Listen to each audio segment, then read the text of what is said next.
आपल्याला येते अमरावतीमध्ये आता भाजप आणि राष्ट्रवादी अजित पवार हे दोघं मिळून सत्ता स्थापनेच्या दृष्टीने वाटचाल करतात।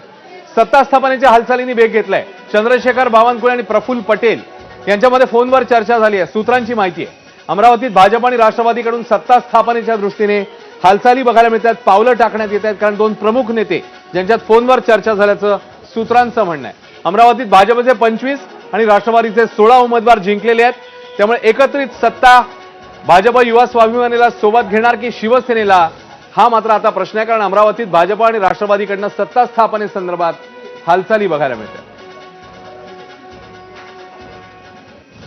या संदर्भात चंद्रशेखर बावनकुळे आणि त्यासोबतच प्रफुल्ल पटेल दोन नेते प्रमुख नेते एकमेकांशी संवाद साधताना बघायला मिळतात। मात्र भाजप मग युवा स्वाभिमानीला सोबत घेत आहे की शिवसेनेला, हा खरा प्रश्न आहे।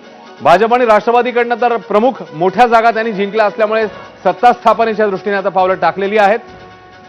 नेमकं काय घडतंय तिकडे जाणून घेऊया। प्रणय निर्माण आपल्यासोबत आहेत। प्रणय, कशी पावलं टाकली जातात आता सत्ता स्थापनेसाठी? प्रणय, नक्की अश्विन, अमरावती महानगरपालिकेत सत्ता स्थापनेला 44 जागा हव्या आहेत। भाजप जे आहे ते सर्वात मोठा पक्ष अमरावतीमध्ये ठरलेला आहे। 25 जागेवर भाजपचे उमेदवार हे निवडून आले, तर राष्ट्रवादी अजित पवार गटाचे हे 16 उमेदवार निवडून आले।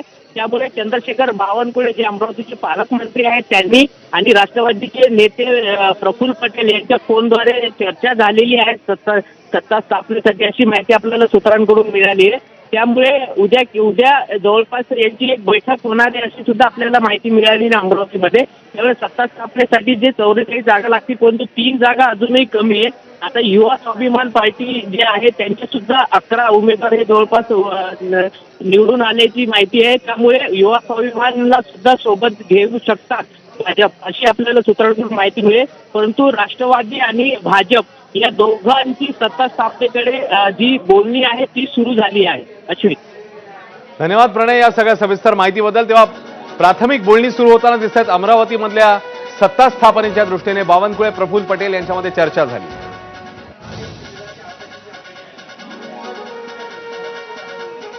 आणि मुंबईमध्ये नेमका कुणाचा महापौर होणार, गेल्या काही दिवसांमध्ये चर्चा रंगलेली होती आणि आता अपडेट येते त्यानुसार सध्याच्या घडीला भाजप आणि मित्रपक्षांची